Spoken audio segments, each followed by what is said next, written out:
जय हिंद दोस्तों, युग चरण चैनल में आपका हार्दिक स्वागत है। हाँ जी दोस्तों, सभी को युद्ध चाहिए, सभी को न्याय चाहिए, लेकिन युद्ध कौन लड़ेगा? आखिर युद्धों के परिणाम क्या रहे हैं? इसके गंभीर परिणामों के बारे में बात करूंगा जैसे ही अंग्रेज इस देश को छोड़ के गए, इस देश के दो टुकड़े करके गए और एक बना भारत हिंदुस्तान और एक बना पाकिस्तान। जैसा हम सभी जानते हैं, 15 अगस्त को हम अपना इंडिपेंडेंस डे सेलिब्रेट करते हैं और 14 अगस्त को वो करते हैं। उसके बाद इनके साथ हमारा टकराव लगातार पाकिस्तान के साथ रहा। 1948 रहा हो, 1965 रहा हो, 1971 हो या 1999, और आज हम इस स्थिति में पहुंच गए हैं कि कहीं नहीं युद्ध हो सकता है। और युद्ध हो सकता है तो पहले हम उनकी जनसंख्या की बात करेंगे। लगभग 25 से 30 करोड़ जनसंख्या है पाकिस्तान की, जो कि हमारे एक उत्तर प्रदेश जितने स्टेट के बराबर है, और यहां 140 करोड़ जनता।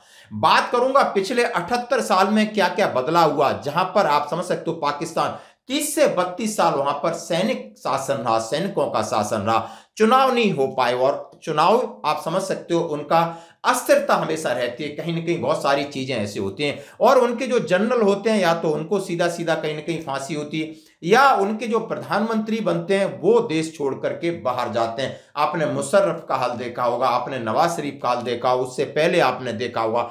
तो ये पाकिस्तान का मामला है, यानी ये ऐसा एक देश है जो कि प्रोग्रेस नहीं कर पा रहा, आर्थिक रूप से कमजोर है, भिखमंगा है, कटोरा है, कुछ भी चीजें नहीं है, सिर्फ और सिर्फ चीन के ऊपर निर्भर है, और चीन भी मजे लेता है, पूरा अपना इन्वेस्टमेंट करता है। ये कोई तरक्की की बात नहीं सोचे, ये बात सोचते हैं जिहाद की बात सोचते हैं, कश्मीर की। इन्हें अपना नहीं संभाला जा रहा है, लेकिन भारत के अंदर हमारा जो कश्मीर है उसके अंदर जाकर के इन्होंने जो पहलगांव में एक हमें दर्द दिया, उस दर्द के बाद माननीय प्रधानमंत्री जी की बड़ी प्रतिक्रिया रही। उन्होंने सेना को खुली खुली छूट दे दी है कि समय जगह तारीख आप तय करिए, लेकिन हमको इसका परिणाम चाहिए। और परिणाम की बात करूंगा तो कभी भी यदि कोई युद्ध होगा दोस्तों, तो उसके परिणाम हमेशा इस तरीके के होते हैं कि नुकसान दोनों देशों का होता है। यदि मैं आज नुकसान की बात करूं, 1948 में 1104 जवान हमारे शहीद हुए थे और 6000 करीब पाकिस्तान के हुए थे।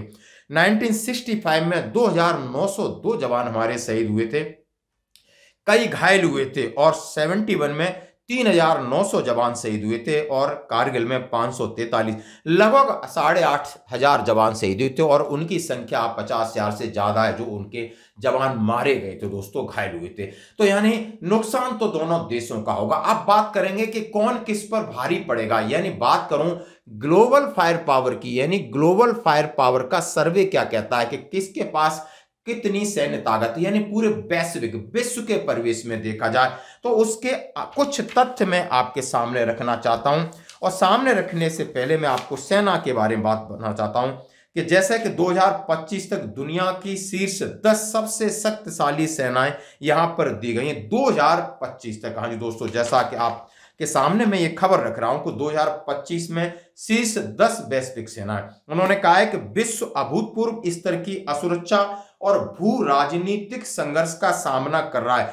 2024 में उन्होंने कहा है कि लगभग 60 जगह बड़े संघर्ष हुए हैं, और उनमें 30% ज्यादा आबादी, यानी जो इनकी मौतें हुई उन्होंने कहा है, और ये जगह उन्होंने कहा है मध्य पूर्व, उत्तरी पूर्व अफ्रीका हो, और पूर्वी यूरोप में बढ़ती शत्रुता के कारण ये सारी चीजें हो रही हैं।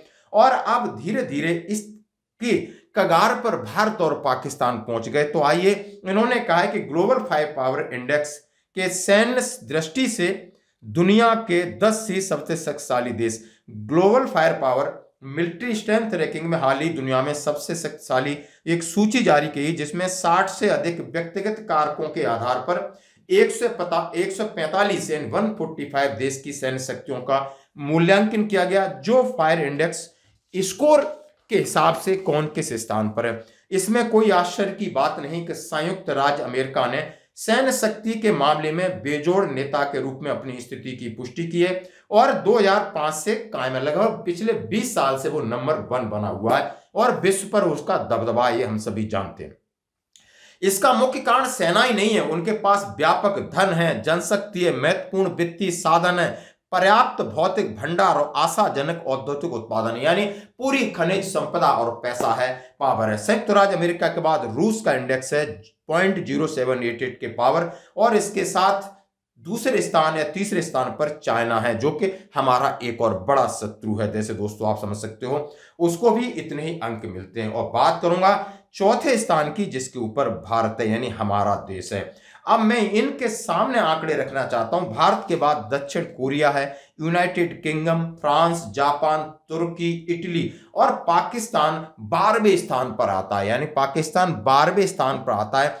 अब इनके कुल सैन्य ताकत की मैं बात करूं तो भारत की लगभग इन्होंने बोला 14 लाख हमारे पास सैनिक हैं, जैसा हम आपके सामने रखना चाहते हैं, और पाकिस्तान के पास 6 से 6.5 लाख की सैनिक संख्या है। यदि मैं कुल एयरक्राफ्ट की बात करूं तो पाकिस्तान के पास 1399 है, तो भारत के पास 2229। फाइटर एयरक्राफ्ट की बात करूं तो 328 है उनके पास, हमारे पास 513। अटैक हेलीकॉप्टर उनके पास 57 है, हमारे पास 80। बख्तरबंद वाहन उनके पास 17,516 है, 17,516 है, तो हमारे पास 1,48,594। टैंक उनके पास 2,627 हैं, यानी 2,627, तो हमारे पास 4,201, 4,201। पनडुब्बियां 8 हैं, हमारे पास 18 हैं। अब इन्होंने कहा पहलगांव हमले के बाद पहली बार सार्वजनिक तौर पर माननीय प्रधानमंत्री ने गुरुवार को एक रैली में कहा था, हमला करने वाले आतंकियों को कल्पना से बड़ी सजा दी जाएगी। उन्होंने कहा मैं पूरी दुनिया को संदेश देना चाहता हूं कि भारत हर आतंकी को पहचान कर, खोज कर और उन्हें समर्थन देने वालों को जब उनको मिट्टी में मिलाने का समय आ गया है। जबकि भारत के जल संसाधन मंत्री ने भी कहा है कि अब उन्हें सिंधु का एक बूंद पानी नहीं मिलेगा। और पाकिस्तान की प्रतिक्रिया आती है, पाकिस्तान के प्रधानमंत्री शहबाज शरीफ कहते हैं ये दुस्साहस यदि करते हैं तो हम जंग का ऐलान कर देंगे, यानी सिंधु जल का इन्होंने बहाव डाइवर्ट किया या रोका तो उन्होंने कहा कि सीधा युद्ध होगा। और इसमें हमारे रिटायर्ड जनरल साहब ने भी कई प्रकार की प्रतिक्रिया दी हैं कि यानी दोनों के पास एटम पावर है, आप समझ सकते हो, और खतरा हो सकता है, तो सावधानी से हमें सारी प्लानिंग करनी पड़ेगी। जैसा कि उन्होंने अपने जनरल पनाग साहब कहते हैं, द प्रिंट में लिखे एक लेख में उन्होंने कहा है कि भारतीय सेना ने सीमित सैन्य कार्रवाई का जवाब देने के लिए उनके पास पर्याप्त पारंपरिक शक्ति है। उन्होंने कहा है यदि परमाणु हथियार है और इस तरीके का सा रिटालिएशन भी होगा। भारत के पास किसी भी क्षेत्र में चाहे मिसाइल, ड्रोन, वायुसेना की ताकत हो, इतनी तकनीकी बढ़त नहीं है कि वो बिना किसी नुकसान के जवाबी सर्जिकल स्ट्राइक ना कर सके। उन्होंने कहा आपको नुकसान भी हो सकता है। जैसा कि पाकिस्तान के प्रधानमंत्री शहबाज शरीफ ने कहा अगर किसी तरह का दुस्साहस कार्रवाई की जाती है तो 2019 की तरह जवाब दिया जाएगा। जैसा कि हम सभी जानते हैं कि पुलवामा के बाद जो बालाकोट में हवाई अटैक हुआ था तो उनकी तरफ से भी F-16 का अटैक हुआ था, और आप समझ सकते हो ग्रुप कैप्टन अभिनंदन का वहां पर एक लैंड हुआ था और एक बहुत बड़ा इशू बना था। तो दोस्तों बहुत सारी बातें कही जा रही, बहुत सारी ताकत की बातें कही जा रही हैं। अब मैं बात करूं कि कौन कितना खर्च करता है, तो अमेरिका 997 अरब डॉलर खर्च करता है, 997। चीन 314 अरब डॉलर खर्च करता है अपनी सेना के ऊपर, रूस 149 अरब डॉलर करता है, और भारत 86.1 अरब डॉलर करता है, यानी 86.1 अरब डॉलर, और पाकिस्तान 10.2 अरब डॉलर खर्च करता है। तो दोस्तों लगभग ये है इनकी सैन्य शक्ति। और हमारे पास बहुत सारी पैरामिलिट्री फोर्सेस है, 10 लाख है। तमाम इन सारी चीजों का कहने का मतलब है कि युद्ध तो युद्ध होता है और युद्ध को कभी भी हल्के में नहीं लिया जा सकता। आज आम जनता कह रही है, आज नेता कह रहे हैं, आज बहुत सारे लोग कह रहे हैं, लेकिन सेना को जब छूट दी गई तो सेना अपना समझदारी से काम करेगी। वो जानती है कि खतरा कहाँ है, युद्ध कैसे लड़ा जाता है, क्यों युद्ध एक दिन का होने वाला नहीं, युद्ध होगा तो लंबा होगा तो कहाँ का किस जगह पर होगा। आप समझ सकते हो कि हमारी जो सीमा है, आप गुजरात में चले जाइए, कच्छ भुज के अंदर सीमा लग रही है, राजस्थान में आप बाड़मेर जाइए, जैसलमेर जाइए, चौटन जाइए, सुंदरा, सौवाला, वो पूरा सेक्टर है वो आपको पाकिस्तान के सकता है। JNK में आप जानते हो, लद्दाख में आप जानते हो, और अरब सागर में आपको नेवी तैयारी करनी पड़ेगी और आपको एयरफोर्स को तैयार करना होगा। यानी कि कह सब रहे, लेकिन इसके परिणाम आप किस तरीके के होंगे आप समझ सकते हो। इंटरनेशनल प्रेशर भी आ रहा है, जहां तक आप समझ सकते हो। अभी अमेरिका की जो विदेश मंत्री उन्होंने कहा है कि आप लोगों को बातचीत करनी चाहिए क्योंकि आप दोनों के पास परमाणु हथियार हैं। तो आप समझ सकते हो कि विश्व की जो बड़े बड़ी कंट्री हैं वो समझ सकते हैं इसका क्या नुकसान हो सकता है। उन्हें भी इस बात की चिंता है और कोई ना कोई समाधान निकलेगा, या युद्ध होगा, या युद्ध में कौन जीत, युद्ध में इसके परिणाम क्या होंगे, ये शायद आगे का विषय। धन्यवाद।